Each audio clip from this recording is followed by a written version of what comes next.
Saudações, amigos e amigas. Paramos anteriormente na página 86, no segundo parágrafo do livro O Efeito Sombra. Não conseguimos perceber aquela luz com os olhos do corpo. É uma realidade que invoca um tipo diferente de visão. A manifestação mortal é real, mas o amor imortal é real. Nas palavras de Albert Einstein, quando falava do mundo físico, abre aspas, a realidade é meramente uma ilusão, embora seja uma ilusão muito persistente. Fecha aspas. Se nos identificamos apenas com o mundo mortal, então o medo, de fato, parece justificado.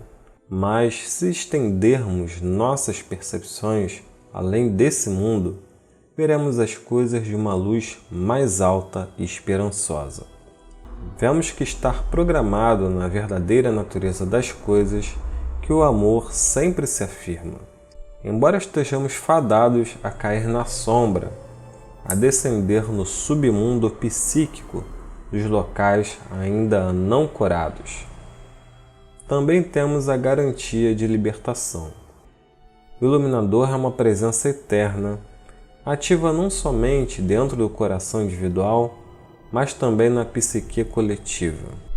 Quando os indivíduos se humilham, pedindo perdão e correção, a misericórdia chega. E o mesmo é verdade para um grupo. Quando o chanceler alemão Gerhard Schröder se desculpou com o povo polonês pelo assassinato de 500 mil de poloneses durante a Segunda Guerra, e o Papa João Paulo II se desculpou pela Inquisição, tais purificações da memória, como foram chamadas essas admissões de culpa pelo falecido Papa, chamaram uma luz da consciência celeste e sombras foram dissipadas. Os indivíduos estão seguindo o caminho do destino, assim como os grupos. Às vezes, damos 2 passos em direção ao amor, depois damos um passo atrás, voltando à sombra. Mas a sedução da luz é, em última análise, muito maior que a atração do escuro. Boas intenções não bastam. A mente moderna tem uma autoestima indignamente alta. Ela é arrogante na crença de poder simplesmente decidir o que quer, depois fazer com que aconteça. No entanto, pensamos nas coisas que recaem fora de seu alcance. O fim do sofrimento desnecessário, a paz mundial, um planeta. Por que em um mundo tão cheio de gênios, a sombra ainda espreita e causa tantos problemas? Uma das razões para que o mundo moderno continue sob efeito da sombra é que ele falha ao reconhecer as raízes metafísicas dela. O mal é uma energia, assim como o amor. Ele surge a partir do medo, e o medo vem da ausência do amor. Tentar erradicar a escuridão só com meios materiais é lidar com o efeito e não a causa. Você pode cortar uma verruga, mas ela crescerá de novo se a raiz não for queimada. E as raízes do mal não são materiais. Mas há uma diferença entre a energia imaterial, que é simplesmente mental, e o tipo que é espiritual.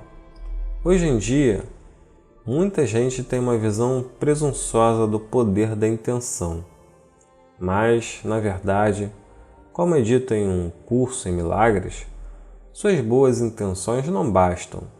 Para os alcoólatras, simplesmente pretender não beber mais não funciona.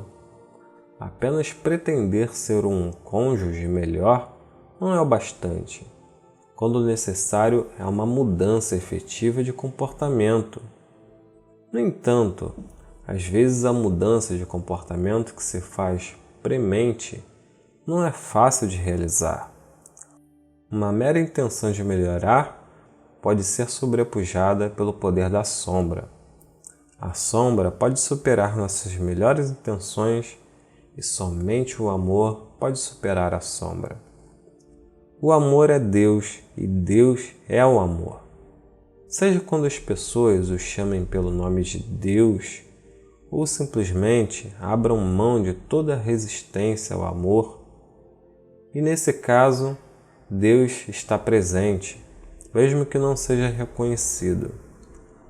O poder divino do amor é único, grande o suficiente para banir o mal. Seja o conhecimento de que alimentar mais crianças famintas no mundo é uma das melhores formas de eliminar futuras ameaças terroristas, ou entregando nossos defeitos de caráter para que Deus cure, pedindo que eles sejam removidos. Há uma deferência ao poder superior do amor, sem o qual não podemos superar o poder do medo. A toca da sombra não está em sua mente consciente, mas em seu subconsciente. Você não decide conscientemente tomar uma atitude tola.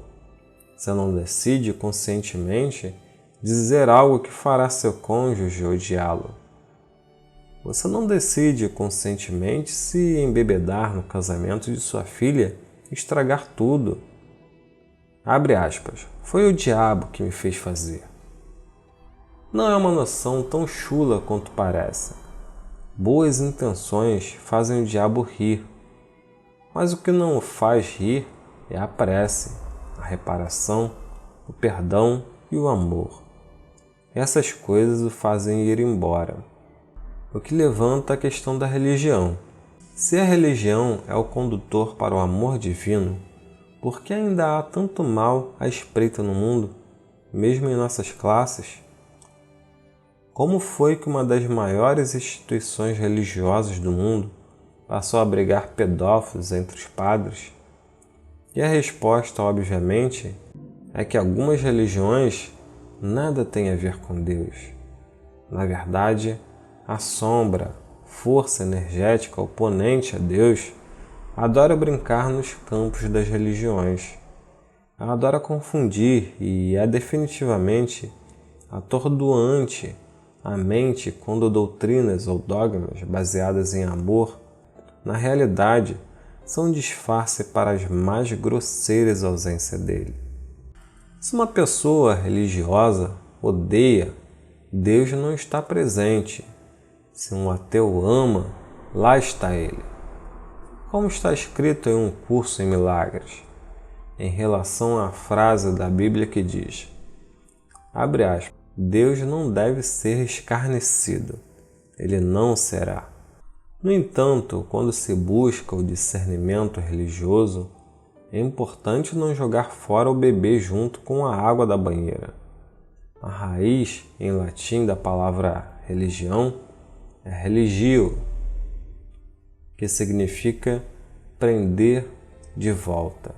A religião verdadeira, seja no contexto de uma instituição organizada ou uma espiritualidade mais universal, nos religa à verdade de quem somos, ao amor em nosso âmago, à compaixão que cura. A única forma de superar a sombra é nos tornarmos nosso verdadeiro self. E o que for preciso fazer para chegarmos a esse lugar é, na essência, uma experiência religiosa. Para algumas pessoas, essa é uma experiência na igreja, na sinagoga, na mesquita ou em santuário. Para alguns, essa é uma experiência da natureza. Para outros, é a experiência de segurar o filho nos braços pela primeira vez. A questão não é o que nos leva à experiência, mas o que nos acontece ao chegarmos lá. Algo muda dentro de nós depois de regressarmos ao âmago do nosso ser, ainda que só por um instante. Isso nos dá um gostinho do que é possível dentro de nós e ao redor. Ergue-se o véu que encobre a realidade do amor, a extensão de nosso verdadeiro poder. Uma vez que estejamos realinhados com a nossa natureza essencial, teremos o poder para fazer a sombra desaparecer. Segundo um curso em milagres, Milagres ocorrem naturalmente como expressão de amor. Sempre que nosso coração estiver aberto, a escuridão é repelida pela luz. Enquanto isso, seja num remédio que não inclua uma perspectiva holística, uma religião que não inclua o amor, uma terapia que não inclua o poder superior, ou um relacionamento que não inclua uma dimensão sagrada, a sombra irá pairar ao redor da porta até algum momento em que o medo apareça. Então, quando acontecer, ela penetrará por entre a escuridão e fincará uma estaca no coração do sonho de alguém. Assumir e reparar. Não importa quanto entendemos da sombra, a questão é nos livrarmos dela. Porém, para fazer isso, primeiro precisamos assumi-la. A solução para o problema da sombra, tanto no pensamento judeu quanto no cristão, é o princípio da reparação. É a ideia de que, uma vez que tenhamos reconhecido nossos pecados e os entregamos a Deus, com um verdadeiro remorso, seremos libertados das consequências espirituais. Entre parênteses, pecado deriva de um termo da prática de arqueiro, que significa que você errou o alvo. O significado da palavra pecado é erro. Fecha parênteses. Buda descreveu a lei do karma, que basicamente significa causa e efeito. Ação, reação. Ação, reação. O princípio da reparação significa que, em um momento de graça, o karma ruim é queimado. Reparação é um tipo de botão de reset cósmico, pelo qual os pensamentos sombrios mortais são desfeitos e substituídos pela perfeição do amor. Na religião católica, a prática da confissão é uma experiência contínua de reparação, conforme os penitentes confessam seus pecados e pedem perdão a Deus. Na religião judaica, o dia da reparação, ou Yom Kippur, é o dia mais sagrado do ano. Nesse dia, os judeus admitem e pedem perdão por todos os pecados cometidos durante o ano. Eles pedem a Deus a chance de serem inscritos por outro ano no livro da vida. Nos Alcoólicos Anônimos, os dependentes são aconselhados a fazer um destemido inventário moral, admitindo seus defeitos de caráter e pedindo a Deus que os remova.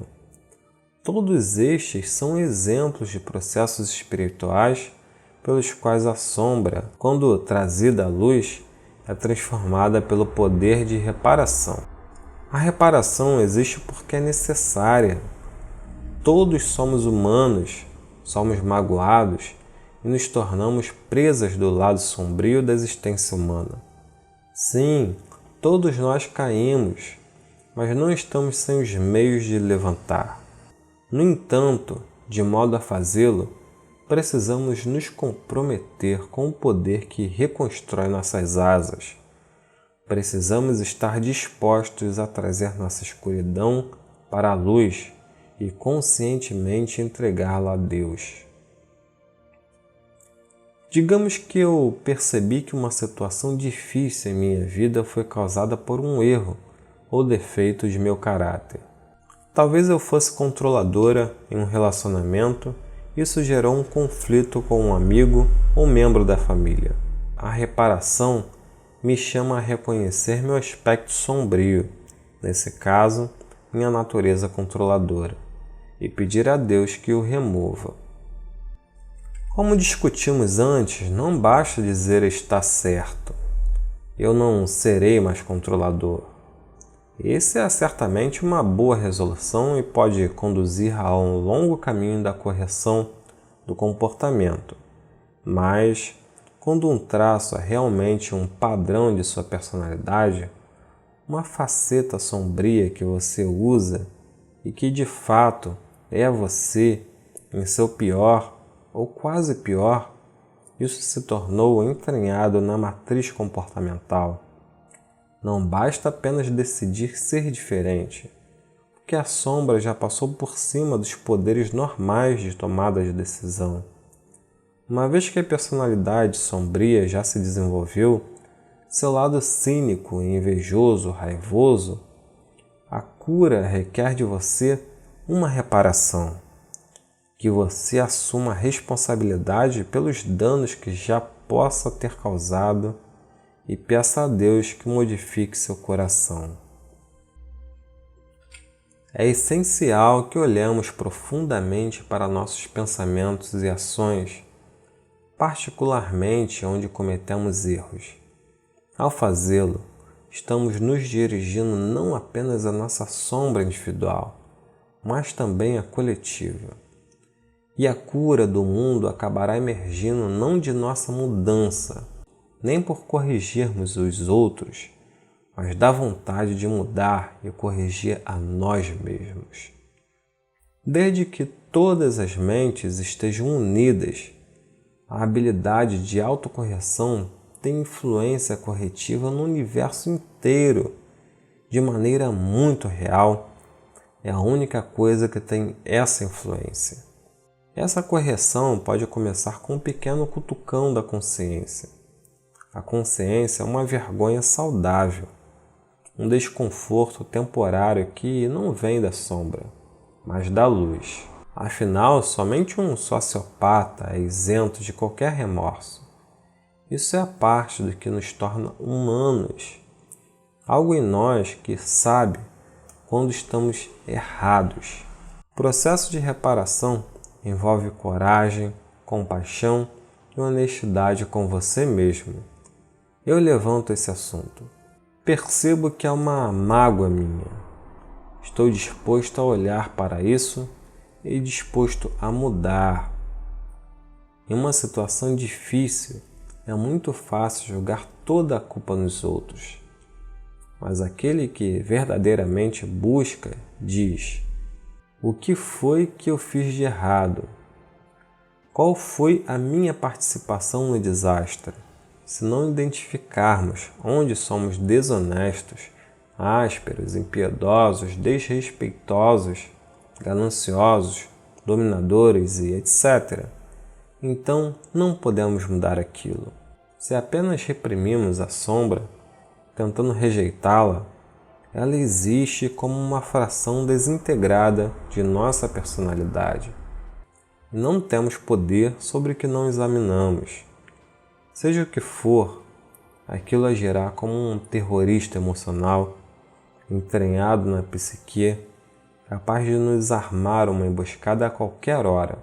Ela se fará conhecida em uma situação ou outra, como um grito psíquico que não podemos ignorar. Essa é a forma brilhante da natureza de nos forçar a ver algo, pois nada atrai tanto nossa atenção quanto passar por um desastre pessoal, sabendo que nós causamos aquilo. Então é isso, amigos e amigas, paramos na página 89, no segundo parágrafo. Gratidão, namastê, muita luz para todos e até a próxima.